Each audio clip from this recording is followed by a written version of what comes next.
Bismillahirrahmanirrahim. Assalamu alaikum to all of you. Welcome to our channel Study Hood. So today we are gonna to start or continue our last subsection, that is work and energy. So जो energy है हमारे पास उसको आप कैसे define करोगे? It is the capability of doing work. किसी भी काम करने की सलाहियत को हम एनर्जी बोलते हैं। और ये तो आपको आई होप कि आपको अच्छे से आता हो, ठीक है? क्यों? क्योंकि ये एक बहुत ही बेसिक टर्म है। अब एनर्जी की अगर हम क्वांटिटीज की बात करें तो वर्क हमारे पास जो था वो स्केलर क्वांटिटी था, तो इसीलिए जो काम करने के बाद जो हमें सलाहियत मिलती है काम करने के लिए उसे हम एनर्जी बोलते हैं। दैट्स व्हाई जो एनर्जी है हमारे पास वो भी एक स्केलर क्वांटिटी है। ओके, ये भी एक स्केलर क्वांटिटी है। अगर हम बात करें इसके यूनिट की तो इसका यूनिट आपको पता है, दैट वन इज जूल्स। ये इसका एसआई यूनिट है। इसके अलावा बाजू का आपने ये देखा होगा कि इसके अदर यूनिट्स जो हैं आपके पास कौन कौन से हैं? There is other units like sometimes आप प्रैक्टिकली यूज करते हो कैलोरीज। किसी भी पैकेट को उठा लो आप, तो उसमें जो एनर्जी की वैल्यू लिखी हुई होती है वो आपके पास कैलोरीज में लिखी होती है, यानी कि इसके इतने कैलोरीज के इसके अंदर एनर्जी मौजूद है, ठीक है? और कैलोरीज आपके पास हर फॉर्म में मौजूद होता है। इसके अलावा आपके पास जूल भी है, आप इसको जूल में भी कैलकुलेट कर सकते हो, ठीक है? और इसके अलावा आपके पास किलोवाट आवर भी मौजूद है, किलोवाट आवर एंड एक्सेट्रा। क्यों? क्योंकि एनर्जी है और ये मल्टीपल टाइप से बनी हुई है, तो इसके काफी सारे आपके पास एक एनर्जी है, इसके यूनिट्स हैं। अगर हम सब एटॉमिक लेवल पर देख लें बिल्कुल इलेक्ट्रॉन की एनर्जी, तो जब भी आप इलेक्ट्रॉन या पॉजिट्रॉन्स वगैरह की एनर्जी की बात करते हो तो आप एक टर्म को रिलेट करते हो और वो है इलेक्ट्रॉन वोल्ट।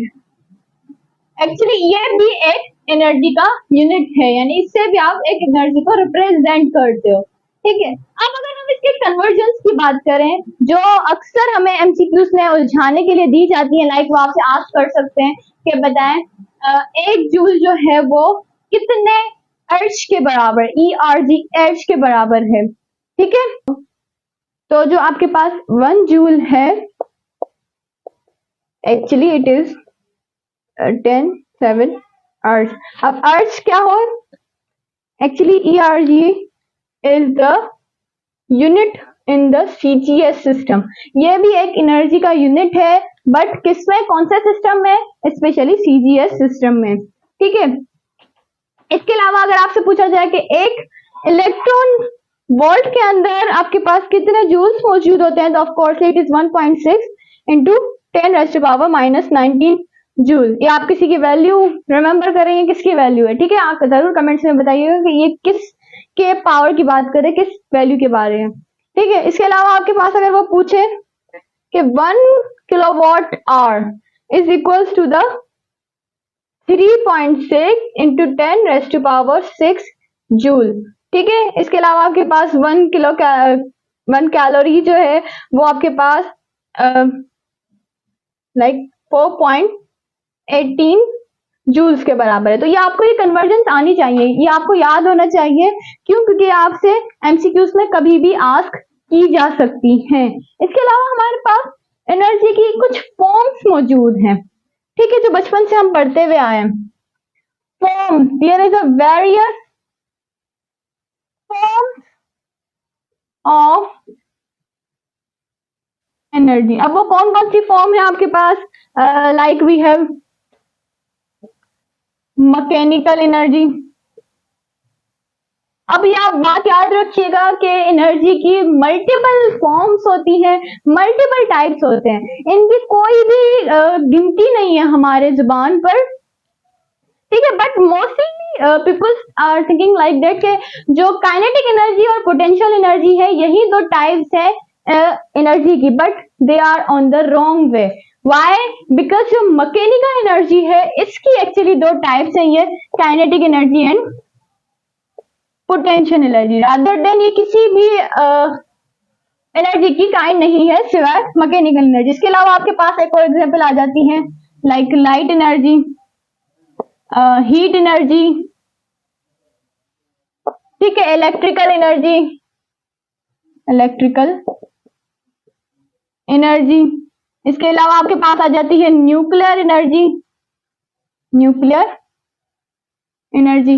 और भी आपके पास बहुत सारी टाइप्स आ जाती हैं, साउंड एनर्जी, सोलर एनर्जी, ठीक है, और आपके पास आ जाती है हीट एनर्जी, और there are various types of the energy, there is unlimited types, ठीक है। तो एनर्जी की हमारे पास कोई भी गिनती नहीं है, इसकी टाइप्स की, स्पेशली इसकी फॉर्म्स की।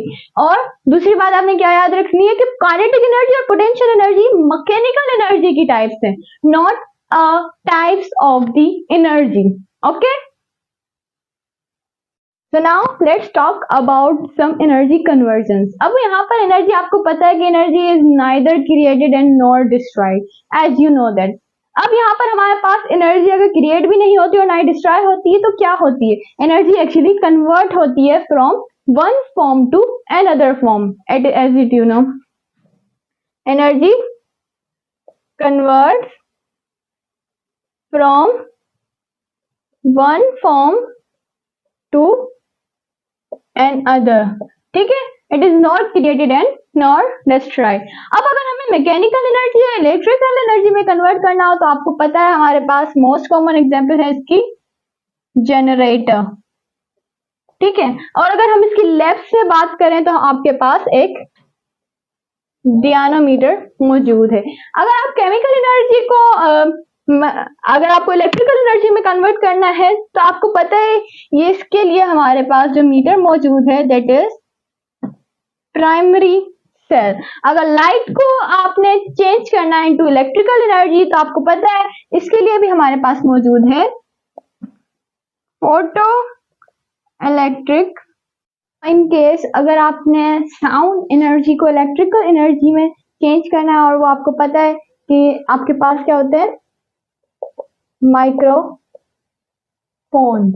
फॉर सपोज जो माइक होते हैं हमारे, एग्जांपल आपके लिए बहुत ही बेस्ट है यहाँ पर। इसके अलावा अगर आपके पास केमिकल एनर्जी है उसको आपने एक हीट एनर्जी में ट्रांसफर करना है तो आप कैसे कर सकते हो? लाइक इसकी एग्जांपल हमारे पास क्या है, इसकी device, it is burning of call, जो आप बचपन से लेकर पढ़ते आ रहे हैं कि burning of call is a chemical reaction and it is a type of the chemical reaction. तो केमिकल एनर्जी को यहाँ पर कन्वर्ट कर रहा है वो एक हीट एनर्जी में, ठीक है। और अगर हम इलेक्ट्रिकल एनर्जी की बात करें और अगर इलेक्ट्रिकल एनर्जी साउंड एनर्जी में कन्वर्ट करनी हो आपके पास तो again you have the microphones or speakers, ठीक है। इसके अलावा अगर आपके पास जो हीट एनर्जी है उसको आपने इलेक्ट्रिकल एनर्जी में ट्रांसफर करना तो इसके लिए आपके पास डिवाइस जो है वो हम आपके पास है thermocouple. In the physical lab आपके पास यहाँ ये सारे डिवाइसेस आपके एक्सपेरिमेंट्स में मौजूद है। आई होप कि आपने कभी ना कभी इनके बारे में जरूर सुना होगा। इसके बाद आपके पास अगर आपके पास हीट एनर्जी है और उसको मैकेनिकल एनर्जी में ट्रांसफर करना है तो इसके लिए आपके पास बेस्ट जो डिवाइस है that is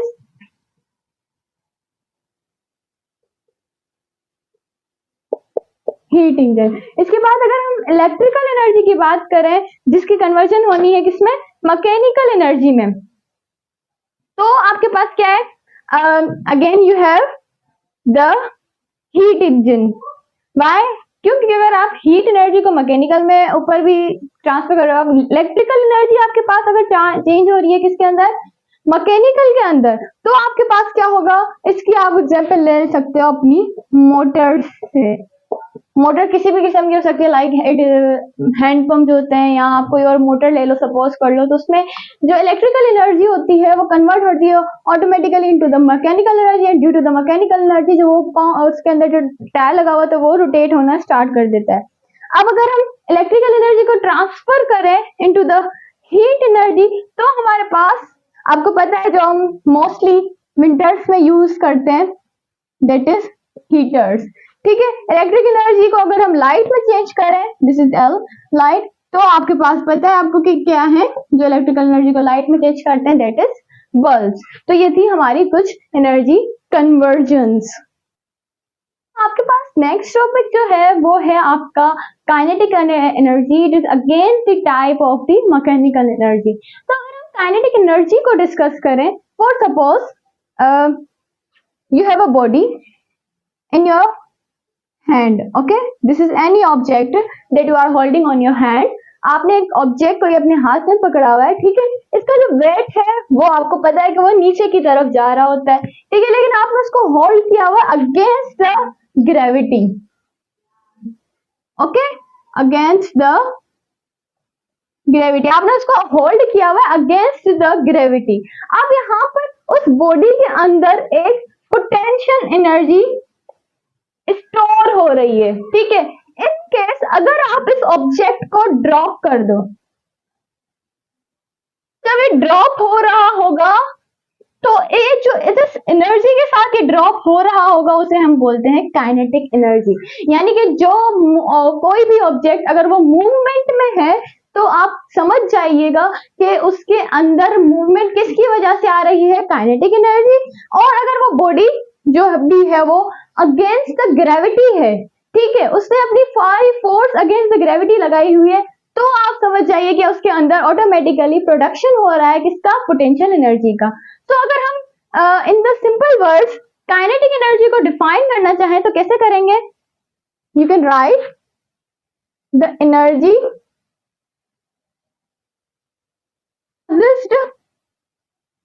by a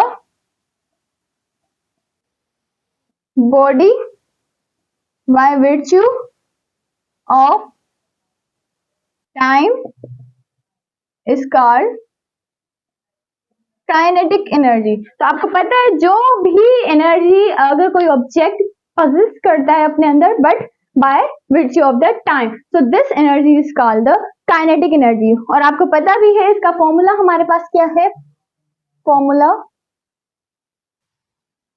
and that formula is kinetic energy is equal to half mv square, ठीक है। ये यहाँ पर आपको क्या शो करना चाह रहा है, यहाँ पर आपसे पूछा भी जा सकता है, फॉर सपोज आपसे क्वेश्चन किया जा रहा है कि अब इफ अ बॉडी जो उसका मास जो है वो डबल कर दिया जाए तो काइनेटिक एनर्जी के साथ क्या होगा। तो आपने इसका रिलेशन याद रखना है कि यहाँ पर जो काइनेटिक एनर्जी है उसका डायरेक्टली रिलेशन है with the mass of the object, यानी जितना ज्यादा मास पॉजेस करेगी वो ऑब्जेक्ट या वो बॉडी, उसकी काइनेटिक एनर्जी उतनी ही ज्यादा होगी, ठीक है।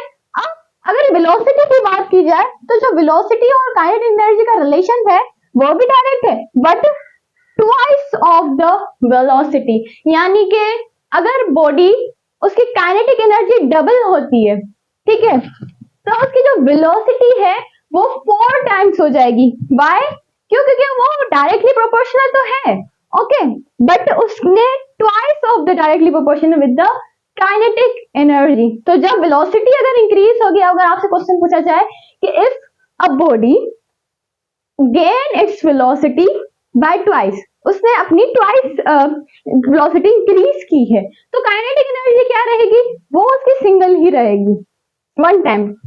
बट अगर काइनेटिक एनर्जी डबल होती है तो जो फिर वेलोसिटी पे अफेक्ट करेगा वो उसके 4 टाइम्स बन जाएगी, ओके, ये बात आपने याद रखनी है। इसके अलावा अगर हम kinetic energy in terms of momentum की बात करें, kinetic energy in terms of momentum, यानी कि अगर आपने मोमेंटम जो डेफिनेशन पढ़ी थी वहां पर आपके पास था कि P is equal to mv, यानी कि product of mass and velocity is called momentum. और मोमेंटम हमारे पास क्या है, बेसिकली कोई भी अनबैलेंस फोर्स अगर ऑब्जेक्ट के ऊपर अप्लाई की जाए और उसके अंदर सर्टेन मूवमेंट आए तो वो उसके अंदर मोमेंटम प्रोड्यूस हो चुका है।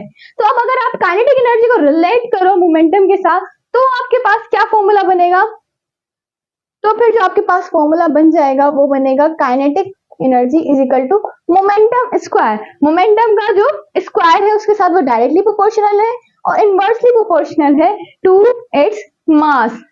अगर हम इसको फॉर्मूले को मोमेंटम के अकॉर्डिंग अरेंज करें तो ये ऊपर चला जाएगा, ठीक है। और क्योंकि इसके ऊपर स्क्वायर लगा हुआ है तो हम यहाँ पर स्क्वायर रूट अप्लाई कर देंगे, बट किसके ऊपर वो जाएगा, वैल्यू के ऊपर। क्यों? क्योंकि यहाँ पर तो वो कैंसिल हो चुका है।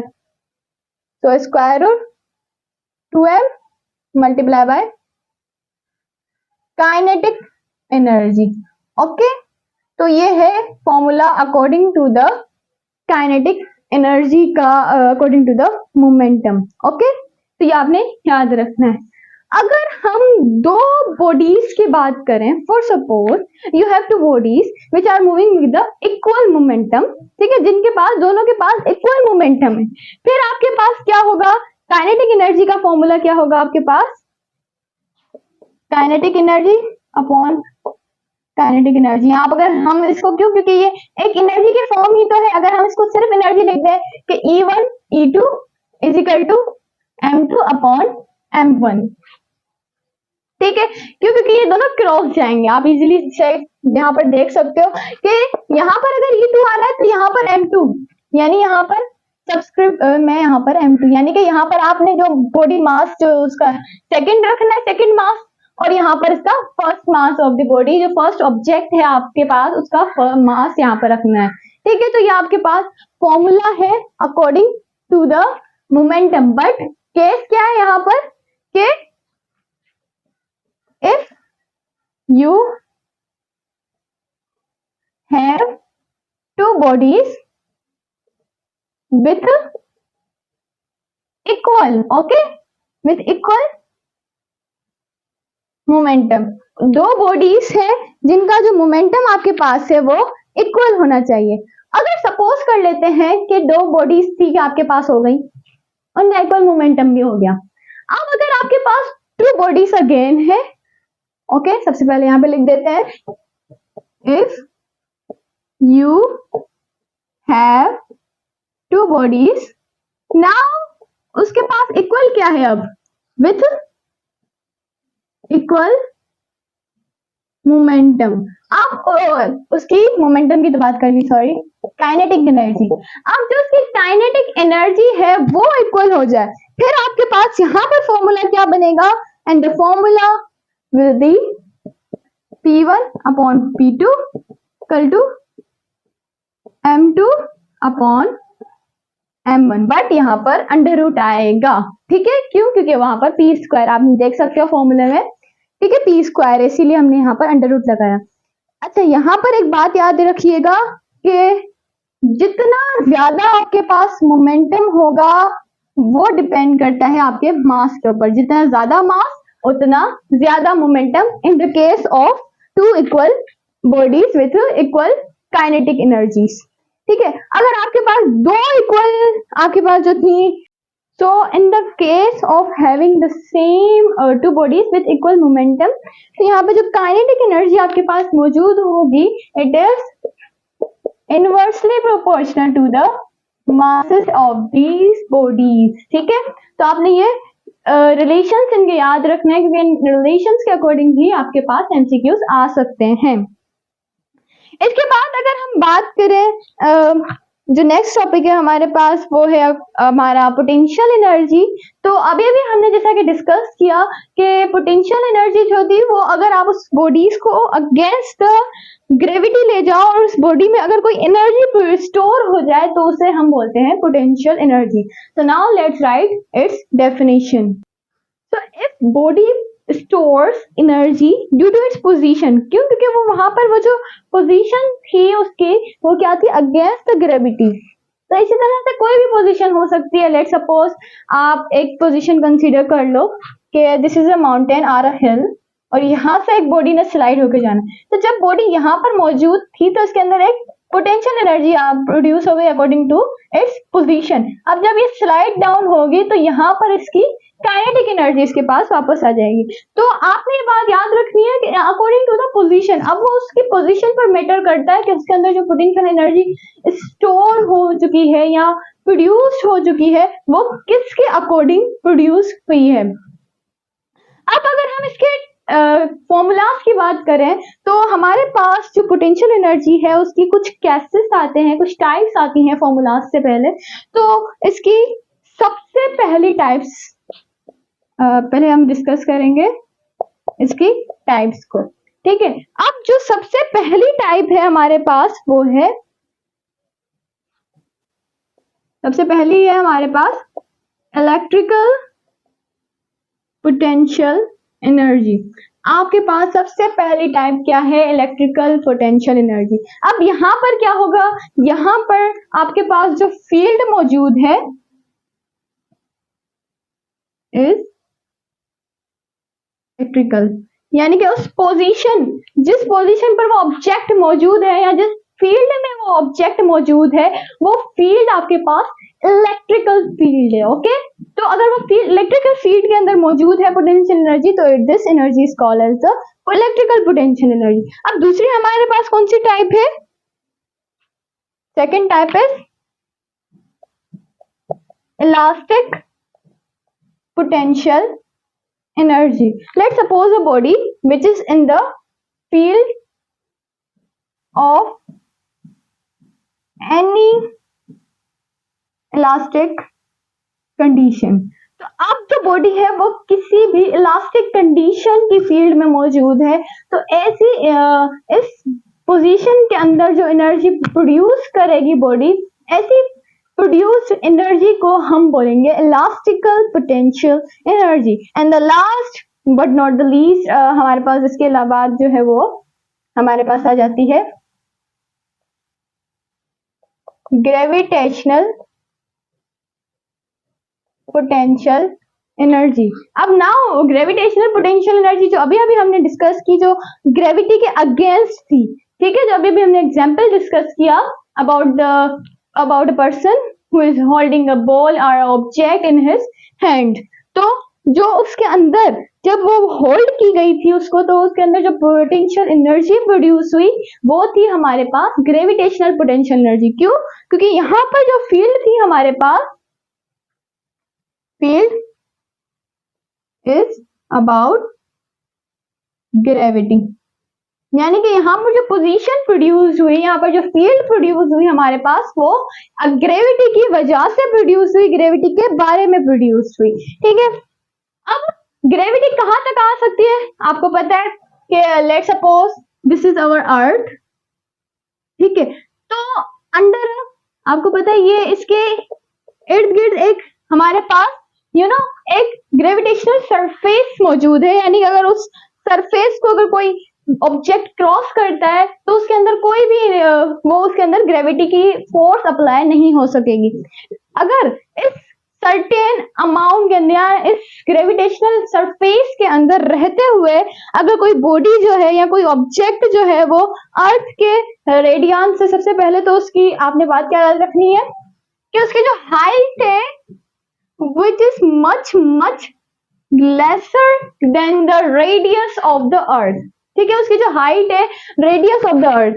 अब रेडियस ऑफ द अर्थ आप देख सकते हो कितना बड़ा होता है, और let suppose you have a object which is, अगर हम उसको अर्थ के अकॉर्डिंग कंपेयर करें उसकी हाइट को, तो इट इज ऑलमोस्ट नेग्लिजिबल, ठीक है। ऐसी अगर कोई ऑब्जेक्ट होगी तब आपके अंदर, इसके अंदर, इस केस के अंदर पर्टिकुलरली जो ग्रेविटेशनल पोटेंशियल एनर्जी प्रोड्यूस होगी उसका हमारे पास एक फॉर्मूला है, and which is very famous, as you know that potential energy is equal to mgh।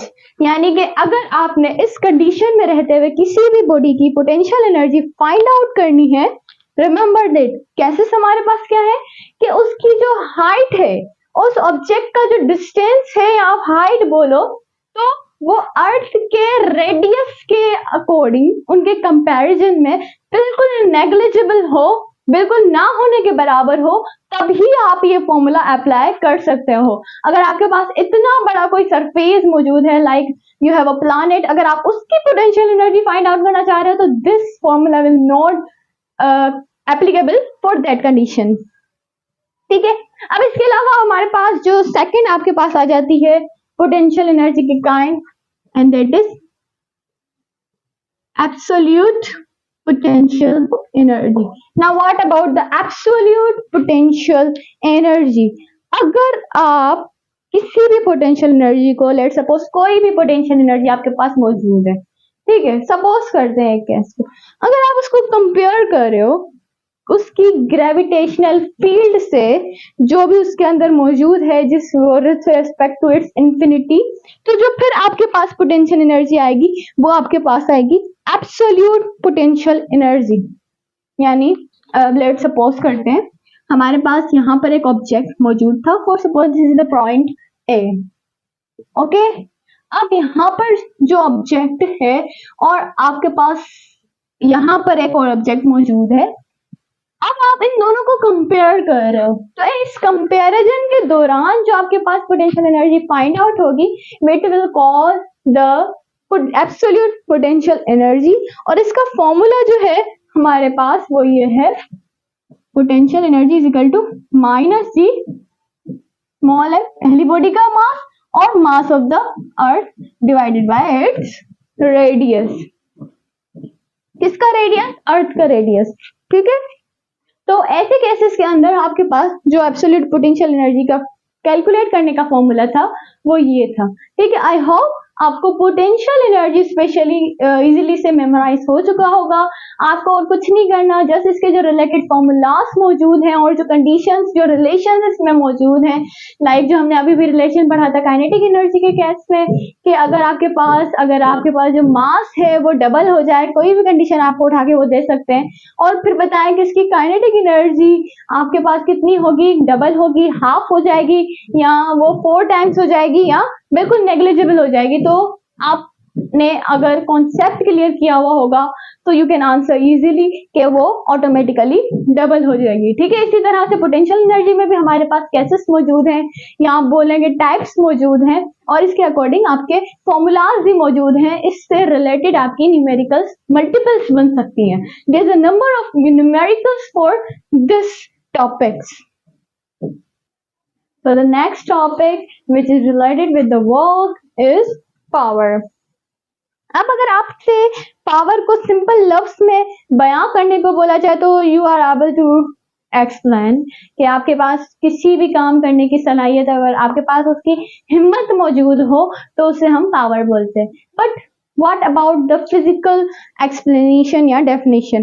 तो ये जो है पावर आपके पास, अगर हम simple words, only simple words में बोले तो it is rate of doing work. देखें, एनर्जी और पावर को रिलेट मत कीजिएगा एक दूसरे के अंदर। There is a number of difference present in this both type of topics. और डिफरेंस क्या है कि उसमें हमने पढ़ा था कि एबिलिटी या कैपेबिलिटी टू डूइंग वर्क, किसी भी काम करने की सलाहियत को हम बोलते हैं एनर्जी। अब पावर क्या है हमारे पास? Rate of doing work. Rate of doing work यानी कि किसी भी काम करने की आपके पास हिम्मत जो है, या आप उसकी रफ्तार बोलो, तो वो आपके पास पावर है, ठीक है। अब इसी को अगर हम मैथमेटिकल रिप्रेजेंटेशन में प्रेजेंट करें, like power which is rate of doing work, so W/T। Rate of doing work जो होती है आपके पास वो होती है पावर, ठीक है। अब अगर हम इसकी क्वांटिटीज की बात करें तो आपको पता है कि power is a scalar quantity, okay. अगर हम इसके यूनिट की बात करें, स्पेशली SI यूनिट की, so as you know that कि SI यूनिट हमेशा हमारे फॉर्मूले के अकॉर्डिंग बनता है। तो वर्क का आपके पास वर्क डन का फॉर्मूला क्या है? आप अगर इसको न्यूटन लें या जूल लें, जूल पर सेकंड, पर अगर हम हमारे पास एक और भी पावर का फॉर्मूला है, दैट इज वाट, ठीक है। There is other formulas also which is kilowatt, जो हमारे अक्सर आपके मीटर्स वगैरह में शो किया जाता है। और इसके अलावा भी आपके पास बहुत सारे हैं, लाइक मेगावाट, लिख देते हैं मेगा वाट। यहाँ आपके पास एक और है हॉर्स वाट, ठीक है, etcetera. There is a number of units present of the power, ठीक है। अब जब जिस भी क्वांटिटीज के आपके पास यूनिट्स ज्यादा हो, आपके उसके रिप्रेजेंटेशन के वेज ज्यादा हो, तो ऑफ कोर्सली आप समझ जाइएगा कि उन यूनिट्स के अंदर आपको ये रिलेशन भी दे सकते हैं। ठीक है, तो अपने माइंड को उस हिसाब से प्रिपेयर कीजिएगा। अगर हम 1 किलोवाट की बात करें, as you know that 1 kilo contain 1000 milligram, तो यहाँ पर जो 1 किलोवाट होगा वो 1000 वॉट कंटेन करेगा। ठीक है, अब 1 किलोवाट की बात हो गई। अब अगर 1 मेगावाट की बात करें हम, 1 मेगावाट तो आपको पता है वो हमारे पास 10 पावर 6 वॉट के बराबर है। अगर हम हॉर्स पावर की बात करें, हॉर्स वाट की, तो वो आपके पास 746 वॉट्स के बराबर है 1 हॉर्स वॉट। ठीक है, ये हमारे पास यूनिट्स हैं और इनकी कुछ कंपैरिजंस हैं जो आपने अच्छे से मेमोराइज करनी है for your examination point of view. अब अगर हम इसके अकॉर्डिंग दिस कंडीशन के अकॉर्डिंग अगर हम एक फोर्स का न्यू फॉर्मूला जनरेट करने की कोशिश करें, तो आपको पता है कि W जो है हमारे पास वो होता है W is equal to FD। Okay, FD। अब अगर आप देखो कि अगर हम यहाँ पे फॉर्मूला पुट करें FD अपॉन T, ओके, और इट डॉट प्रोडक्ट है। अब आप देख सकते हो कि D अपॉन T, F हमारे पास सेम रहा, डॉट भी सेम रहा। D अपॉन T आपके पास किसका फॉर्मूला है, थोड़ा सा याद करें, ये हमारे पास फॉर्मूला है वेलोसिटी का। तो वेलोसिटी, अब दीज आर मोमेंटम, जो हमारे पास पावर है वो स्केलर क्वांटिटी है, बिकॉज इसके फॉर्मूले के अगर हम अंदर देखें तो यहाँ पर डॉट प्रोडक्ट आ रहा है। ठीक है, तो अगर हम इसकी एक और डेफिनेशन बनाने की कोशिश करें, so power is the dot product of force and velocity. तो हमारे पास यहाँ पर एक सेकंड डेफिनेशन आ गई regarding to the topic of the power. के पावर क्या है, हमारे पास एक डॉट प्रोडक्ट है। रिमेंबर दैट डॉट प्रोडक्ट है किसका, फोर्स और वेलोसिटी का। अगर ये डॉट प्रोडक्ट है, ओके जी, अब अगर हम इस डॉट प्रोडक्ट को रिमूव करें तो ये आपके पास क्या बन सकता है, जब भी आपको पता है डॉट प्रोडक्ट रिमूव होता है तो कॉस थीटा आपके पास अप्लाई होता है as a result of any dot product. तो हमारे पास जो एंगल यहाँ पर फॉर्म होगा, जो थीटा आपके पास फॉर्म होगा between the force and velocity form होगा। ठीक है, so the theta is between the force and velocity. Remember that. अगर हम बात करें कि यहाँ पर अगर लेट सपोज कि हमारे पास 2 बॉडीज हैं और दोनों के वर्क डन भी आपके पास सेम है, तो यहाँ पर जो पावर होगी अब वो इनवर्सली प्रोपोर्शनल हो जाएगी। ठीक है, if 2 bodies with equal work done, remember that with equal work done, तो जो पावर होगी आपके पास it is inversely proportional to the work done. Remember that case, inversely proportional to the time, as you see in the formula, it is inversely proportional to the time. ठीक है, अब अगर हम बात करें कि वर्क डन अगर against हो आपके फ्रिक्शन के, अगर आपके पास जो फ्रिक्शन है यहाँ पर जो आप पावर अप्लाई कर रहे हो, वर्क डन जो हो रहा है, अगर वो अगेंस्ट जा रहा है आपकी फ्रिक्शन के, तो यहाँ पर आपके पास लॉस ऑफ हीट होगा किसके अंदर, एनवायरनमेंट के अंदर। ठीक है, there is a same loss in practical devices. Practical devices जो आपके पास मौजूद हैं फिजिक्स के आपके पास, तो उन सब के अंदर भी आपके पास सेम लॉस होगा of regarding the power. Okay, तो यहां तक था हमारा वर्क एंड एनर्जी। ठीक है, इंशाल्लाह हम अपने नेक्स्ट सबसेक्शन में अपना 3rd चैप्टर स्टार्ट करेंगे, और तब तक के लिए अल्लाह हाफिज। Thanks for watching.